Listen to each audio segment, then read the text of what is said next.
그 사역을 시작을 합니다. 예수님께서 부르신 12명의 제자들은 대부분 다 갈릴리 어촌 지역 출신들이었는데 예수께서 메시아 사역을 시작하실 때 초창기 때부터 예수님께서 선택해서 부르는 사람들입니다. 대부분 자원해서 예수님의 제자가 된 것이 아니라 한 사람 한 사람 예수님이 친히 불러서 예수의 제자가 된 사람들입니다. 그러니까 그들은 처음서부터 자발적으로 예수님께 어떤 굳은 충성을 맹세하거나 헌신을 해서 제자가 된 사람이 아니라 예수님께서 부르시니까 그 부름에 순종함으로 제자가 된 사람들이라는 것입니다. 그러니까 어떻게 보면 예수의 12제자들이 오합지졸일 수밖에 없다는 겁니다. 여러분들이 복음서의 내용을 쭉 보면은 예수의 제자들을 보면은 특히 예수님께서 잡히시던 날 가만 보면은 정말로 오합지졸 아닙니까? 자기 멋대로. 근데 어떻게 보면 이해가 돼요. 자기들이 원해서 온 것도 아니고 예수님이 따라오라고 했으니까 그때 마음이 감동이 되어서 배와 그물을 다 버리고 예수님을 따라간 것 하나, 그 순종한 것 하나를 제외해놓고는 그들이 무슨 특별한 어떤 헌신도 없었고 적극성도 없었고 그러는 제자의 모습들을 우리는 찾아볼 수 있습니다. 그러니까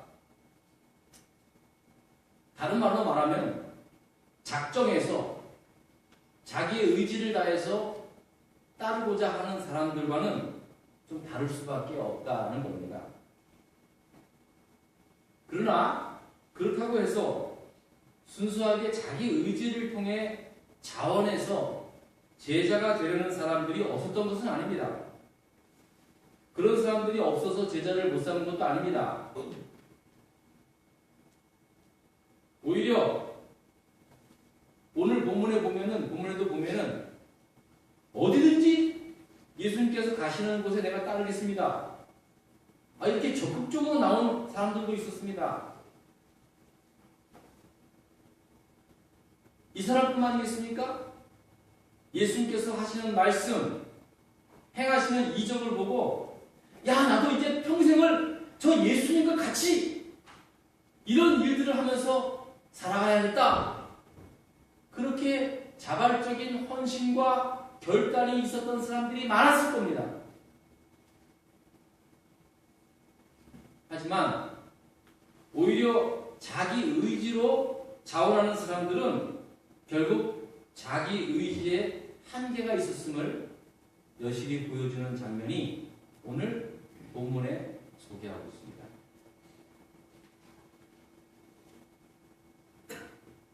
오늘 본문을 보면 예수님을 따르고자 하는 세 사람이 등장합니다. 그 중에 첫 번째 사람은 방금 전에도 말씀을 드렸지만 아주 적극적으로 본인이 원해서 자기 의지를 다해서 예수님께서 물어보지도 않았는데 예수님이 어디를 가든지 난 따라가겠습니다. 이 말은요, 죽을 각오가 되었다는 겁니다. 생명 걸고 목숨 걸고 따르겠습니다. 얼마나 멋집니까? 제가 지금까지 평생을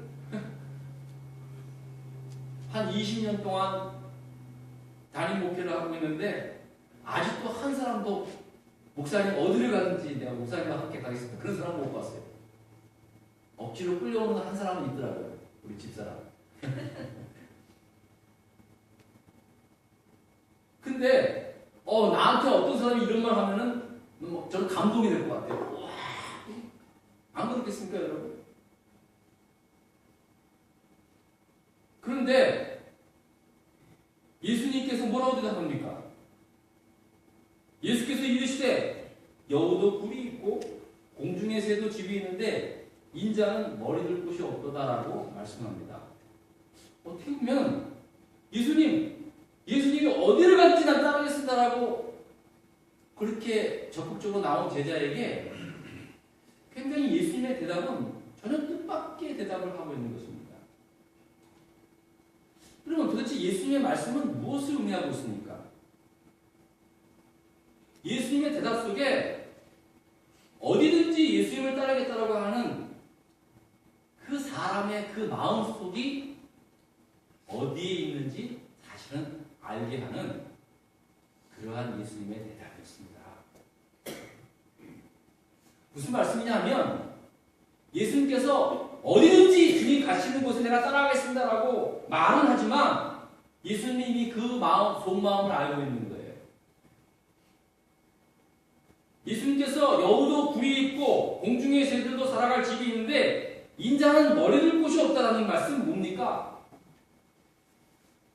새와 동물도 다 각기 집이 있는데 내가 행하여 가는 길은 이 세상에서 잘 먹고 잘 살고자 하는 그 번듯한 집을 세우고자 하는 것이 아니라는 겁니다.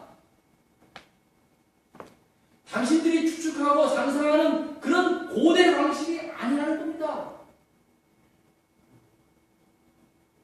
그러니까 예수님께서 여우도 굴이 있고 새도 집이 있는데 인자는 머리둘 곳이 없다라는 이 말씀, 이렇게 대답을 하신 이유를 보면은 어디든지 예수를 따라가겠다고 하는 이 사람은 말로는 어디든지 하겠지만은 실제로 그 마음속의 목적은 예수님께서 거하시게 될 이 세상에서의 집에 있다는 것입니다. 부귀와 명예와 세상 권력이 존재하는 그런 고대 황실과 같은 집에 있다는 말씀입니다. 그것을 얻기 위해서, 그 집을 얻기 위해서 예수님이 빈들어가면 빈들어 따라가고 고생도 하고 죽을 목숨도 내가 걸겠습니다. 목적은 그 세상 명예와 부와 권력을 얻기 위해서 얻는 것. 예수님은 그 사람의 속마음을 아셨기 때문에 여우도 굴이 있고 공중에 나는 새도 집이 있지만 나는 내가 가는 길은 이 세상의 집이 아니다라는 말을 하고 있다는 말씀입니다. 그러니까 우리가 겉으로 봐서는 자기 열심이 있고 자기 의지의 결단으로 예수님을 따르긴 하지만 사실 그 속마음 중심에는 다른 이유와 목적이 있는 것을 누구보다도 예수님이 잘 알고 계신다는 말씀입니다. 저도 이럴 때가 있었습니다. 물론 지금은 아니다라고 말을 함부로 그렇게 고백할 수는 없겠지만 저도 주님 눈물을 흘리면서 당장이라도 목숨까지 내놓을 만한 그런 기도를 합니다. 주님, 내가 주의 영광을 위해서 살아가겠습니다. 모든 것을 버리겠습니다. 막 눈물 흘리면서 기도합니다. 그리고 은혜를 달라고 기도합니다. 그런데 내 속마음, 내 진정한 속마음은 어디 있느냐면 나도 빨리 큰 교회 목사 돼서 남들 좀 세상 사람 부럽지 않은 그런 목회자가, 그런 명예 있는 이름 있는 나는, 이름 나는 말이에요. 그런 목회자가 되게 해주세요. 그런 간절한 열망이 내 속에 숨어 있어요. 나쁜 건 아니겠지만 사실은 내 의지와 결단의 그 속에는 결국 내 자아 성취를 이루는 그런 마음이 존재하고 있다는 사실입니다. 그래서 참 우리가 자원하는 마음도 좋긴 좋지만 오히려 예수님의 부름에 순종하는 그 마음이 지금은 나는 원치지 않지만 하나님 나 빨리 코발레스에서 떠나고 싶어요. 빨리 여기서 뭐 어떻게 하고 싶어요. 내가 원하지 않는 그러한 상황 속에 있다 할지라도 하나님이 부르시고 그 부르심에 순종하는 그 순종의 삶만이 결국 하나님의 큰 일을 이룰 수 있음을 성경을 통해서 보게 됩니다. 성경에 많은 인물들이 나옵니다. 근데 신기하게도 자기 열심이 앞섰던 그때, 특별히 우리 모세라는 사람 보십시오. 이제 애굽의 왕자가 되어서 세상 권력을 다 얻고 자기 힘이 생겼습니다. 자기가 히브리 민족인 걸 알고 어떻게든지 간에 함께 고생하고 있는 히브리 민족을 위해서, 저들의 독립을 위해서 뭔가 타오르는 불타는 젊은 열정이 있었습니다. 근데 자기의 그런 열정으로 한 일이 뭔지 아십니까? 자기 백성을 괴롭히는 애굽 사람을 뒤돌아가서 그 사람을 살인하고 안매장하는 일밖에 하지 못했습니다. 성경을 보면은 자기 열심히 앞섰던 사람들 가운데 자기의 뜻대로, 자기의 의지대로 그 일을 이룬 사람은 항상, 하나님의 뜻을 이룬 사람은 없어요.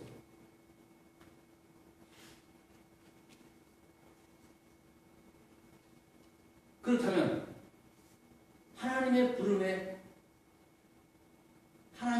순종했던 사람들 가운데 오늘 본문에 나오는 두 사람이 있습니다. 사실은 예수님이 불렀지만 예수님께서 그들에게 요구하는 것은 순종이었습니다. 그런데 어떡합니까? 두 번째 사람은 말합니다. 예수님께서 나를 따라오라고 합니다. 근데 두 번째 사람은 자기로 먼저 가서 자기 아버지를 장사하고 장례 치르고 난 다음에 주님을 따르게 합니다. 주님을 따르겠습니다. 그런 말을 합니다. 이 말씀은 지금 그 청년의 아버지가 지금 당장에 돌아가셔서 장례를 치러야 하는 그런 상황이 아니라는 겁니다. 이제 자기에게는 홀로 남아 계신 아버지가 계시는데 이제 돌아가실 것이 얼마 안 남았다는 거예요. 그러니까 주님 나를 부르셔서 고맙습니다만은 내가 먼저 나로 하여금 우리 아버지 이제 얼마 안 사시니까 아버지가 다 잘 사시다가 돌아가시고 난 다음에 장례까지 다 치르고 난 다음에 그때 예수님을 따르겠습니다. 여러분 이거 얼마나 합당한 이유입니까? 자식으로서 마땅한 일 아니겠습니까? 아마 저부터도 그랬을 거예요. 저도 지금 아버님이 한국에 계시는데 당뇨병으로 이제 앞이 거의 안 보이셔요. 그래도 뭐 이렇게 뭐 부축받아서 다니시긴 하지만 여든이 훨씬 넘어요. 여든 이제 80대 중반이시니까. 근데 제가 10년이 넘도록 한 번도 뵙지 못했어요. 얼마나 죄스러운지 몰라요. 저의 소원도 그렇습니다. 최소한 자식된 부인으로서 돌아가시기 전에 한번 찾아뵙고 아버님께 좀 며칠이라도 효도하고 한번 하는 게 좋겠다. 그런 마음이 계속 있습니다. 저는 같은 아들로서 아니 자기 아버지 장례 지내고 예수님 부름에 응답하겠다고 하는 그 사람을 보면 저는 충분히 인간적인 그런 이해가 있습니다. 당연히 그래야죠. 그럼 예수님 뭐라고 합니까? 너희 아버지는 죽은 자들로 장사 지내게 하고 너는 나를 따르라고 합니다. 여러분 이 말 이해합니까? 여러분 아무리 예수를 믿는다고 해도 여러분 목사인 저도 저 사실 이 말씀이 이해가 안 됐어요. 예수님 말씀이니까 그런가 보다 했지만 사실은 그렇게 마음에 팍 와닿게 아멘 그렇게 이해가 되지는 않습니다. 상당히 이해하기 힘듭니다. 인간적 윤리의 관점으로 봤을 때 이거 어떻게 이해합니까? 자기 아버지 이제 돌아가시다 얼마 안 남은 아버지 장례 치르고 그때 가서 이제 그때 그 뒤에 예수님 따르겠다고 하는 그 사람한테 너희 아버지는 죽은 자들로 하여금 장례 치르게 하고 넌 나를 따르라는 거예요. 와 저는 그 말 딱 들으면 갑자기 욱 하고 화가 올라왔을 것 같아요. 하지만 오늘 말씀은 문자 그대로 받아들이면 좀 힘든 말씀입니다. 이게 여기서 죽은 자리라고 하는 것은 이것은 사람을 어떤 폄하시키는 말이 아닙니다. 이 죽은 자라고 말하는 뜻의 의미는 뭐냐면은 한 번 이제 모든 사람이 한 번은 죽는 존재 아닙니까? 그러니까 이 죽은 자리라고 하는 것은 죽어야 할 너나 나나 보통 사람들이 다 한 번 겪어야 할 그런 보통 사람들을 의미합니다. 그러니까 예수님 반어법적 표현인데요. 너희 아버지는 죽은 자들로 하여금 장사 지내고 너는 나를 따라. 이 말은 뭐냐면은 한 번 죽어야 할 육신을 위해 쫓지 말고 영원한 삶을 위하여 나를 쫓으라는 그 말의 의미입니다. 그러니까 사실 굉장히 반어법적인 그런 표현입니다. 그런데도 불구하고 이 말씀을 이렇게 100% 감동으로 받아들이기에는 굉장히 힘든 말씀입니다. 세 번째 사람은 뭐라고 합니까? 예, 내가 주님 당장 쫓겠습니다. 그런데 주님, 내 가족들과 먼저 이별을 할 수 있도록 좀 허락해 달라는 거예요. 이 말은 단순히 작별을 의미하는 것이 아닙니다. 이제 내가 가족들에게 가서 가족한테 설명하는 거예요. 내가 이제부터 예수님의 제자가 되어서 예수님과 함께 다니게 됐다. 내가 이제 가족을 떠나게 되는데 혹시 가족들 가운데 반대하는 사람이 있으면 내가 잘 설득하고 또 부족한 거 있으면 잘 채워놓고 가족들 먹고 살 거 다 준비해놓고 그때 예수님을 쫓겠다라는 겁니다. 이것도 맥센스 되지 않습니까? 이것도 우리 인간적으로 봤을 때 저나 여러분이나 다 그렇게 할 거 아닙니까? 당연하죠. 가족들도 다 내팽개치고 말이에요. 예수님을 쫓는다는 게 이거 보기에 안 좋습니다. 근데 예수님 뭐라 그럽니까? 62절에 보면은 손에 쟁기를 잡고 뒤를 돌아보는 자는 하나님 나라에 합당하지 않는다고 말하고 있습니다. 여러분 지금 누가 너무하는 것 같다고 생각하십니까? 누가 뭐래도 예수님께서 하시는 말씀이 우리가 좀 이해하기는 굉장히 힘들 정도로 아주 단호하게 말씀하고 있습니다.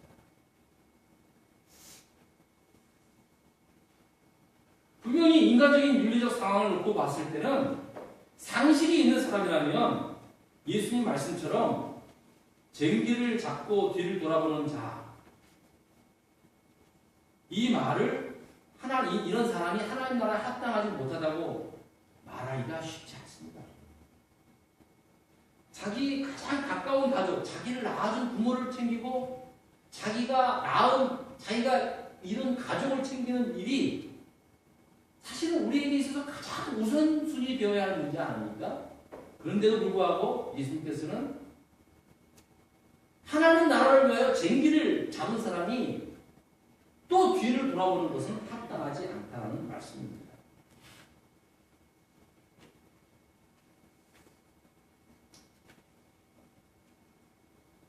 예수님께서 그들의 중심을 봤을 때는 사실은 이미 일을 하겠다고 손에 쟁기를 들고 들로 나가야 할 사람들이 자꾸 다른 일 때문에 주저주저 하는 것과 마찬가지로 보였다는 겁니다.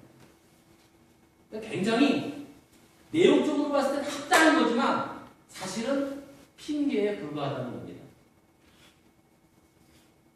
우리도 살아가면서 가장 많이 되는 그러한 대상이 뭡니까? 가족 아닙니까? 뭐 친구 아버님이 돌아가셔서 뭐가 잘못돼서 가족 핑계 대면요 웬만하면 다 통과합니다. 미국 회사에서도요 가족 패밀리 일이라면요 다 그렇게 하라고 합니다. 그러다 보니까 사실은 가족이 가장 소중하지만 또 가장 핑계대기 쉬운 게 가족입니다. 오늘 여러분께서 읽으신 본문의 말씀은 내용상으로는 굉장히 합당하지만 이미 그들의 마음, 이들의 속 중심에는 핑계에 불과했음을 예수님께서 알았다는 것입니다. 여러분, 아무리 손에 쟁기를 들고 있다 하더라도요, 마음이 다른 데 가면 그 손에 든 쟁기는 더 이상 쟁기가 아니라 짐이 되고 맙니다. 아무리 멋진 사명이 있다 할지라도 뒤를 돌아보는 순간 그 사명은 짐이 됩니다. 제 친한 친구가 있었습니다. 이 친구가 정말로 사랑하는 여자친구를 두고 해병대에 입대하게 됐습니다. 해병대에 입대하고 첫 휴가가 나왔을 때, 그때 저도 있었거든요. 같이 만나서 너무 반갑고요. 밥도 먹고 그 예인을 만나는 그 예인을 만나러 갔는데 휴가 나가기 전부터 계속 편지를 했는데 답장이 없더래요.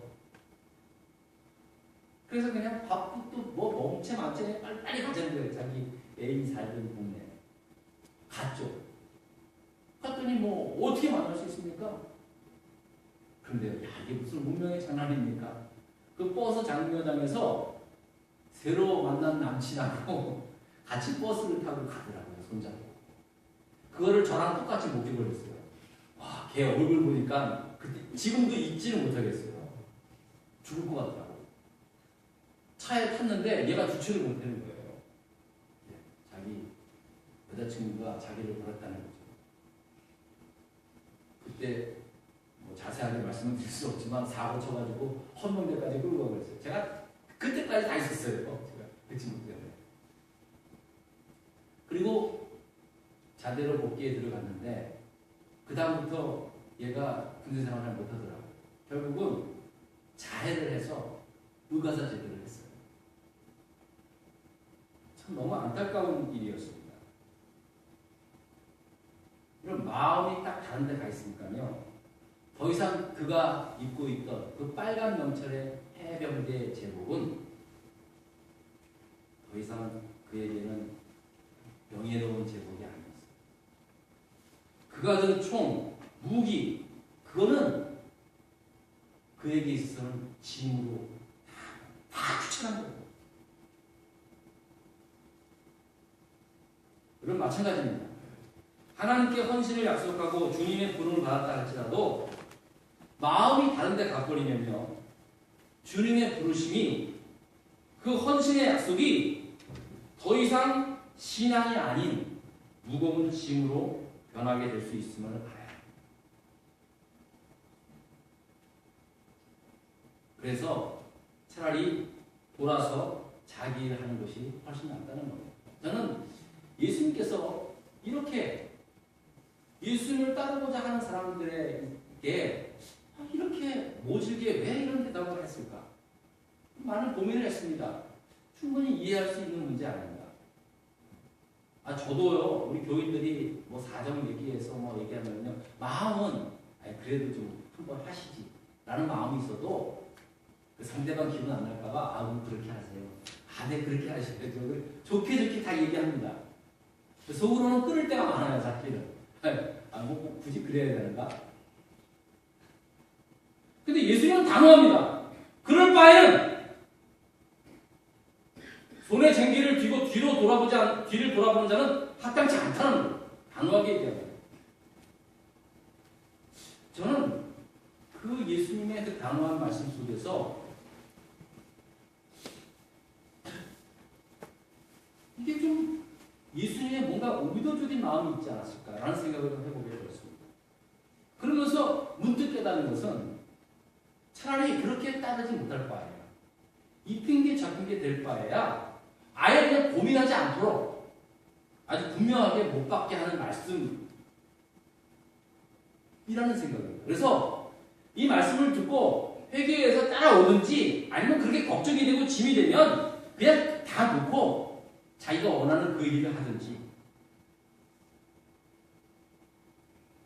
우리가 봤을 때는 예수님의 이 대답이 굉장히 인간적으로 받아들이기 힘든 하드한 말이지만 오히려 그 말씀이 듣는 상대방의 입장에 있어서는 분명하게 정리할 수 있는 그러한 해결의 말씀이 될 수 있다는 사실입니다. 저는 그런 면에 있어서 우리가 살아가는 데 있어서 예스하고 노하고 좀 분명해야 할 필요가 있어요. 특히 우리나라 문화는 체면 문화가 있어가지고 속은 싫어도 겉으로는 뭐 어떻게 합니까? 남 체면 때문에 그렇게 하죠. 예스하고. 그런 경우가 참 많이 있거든요. 노를 못해요, 잘. 그래서 그냥 대답만 꾸덕꾸덕하고 나중에는 안 해버려요. 그러니까 신뢰가 없어 보여요. 그런 경우가 많이 있거든요. 근데 저는 오히려 차라리 이렇게 머뭇머뭇거리고 핑계대는 사람들은 차라리 단호하게 말해주는 말미암아 들을 땐 좀 서운할 수 있어도 어쨌든 자신의 삶의 정리는 분명할 수 있다는